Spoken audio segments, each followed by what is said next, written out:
জিলহজ মাসের শেষ দিন একটি উত্তম দোয়া রয়েছে, যে দোয়া পাঠ করিলে শয়তান বলে আমি সারা বছর যে প্রচেষ্টা করেছি সে তা বিনষ্ট করে দিয়েছে।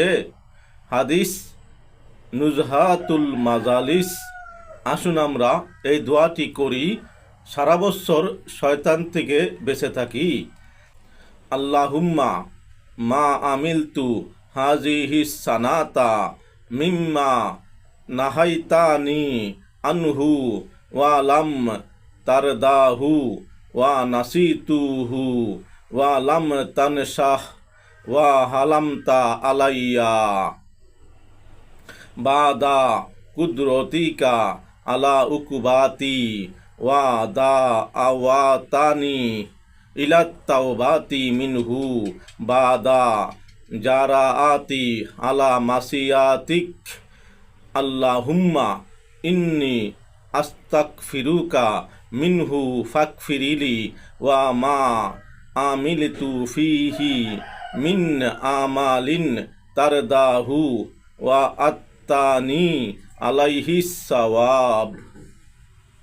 ফা আসআলুকাল্লাহুম্মা ইয়া কারিমু ইয়া জাল জালালি ওয়াল ইকরামি আন তাকবালাহু মিন্নি ওয়া লা তাকদা রজাই মিনকা ইয়া কারিম।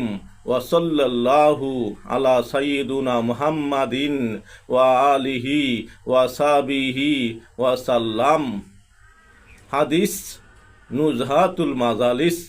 আসুন আমরা এই দোয়াটি পাঠ করি জিলহজ মাসের শেষ দিন, অর্থাৎ আরবি বছরের শেষ দিন।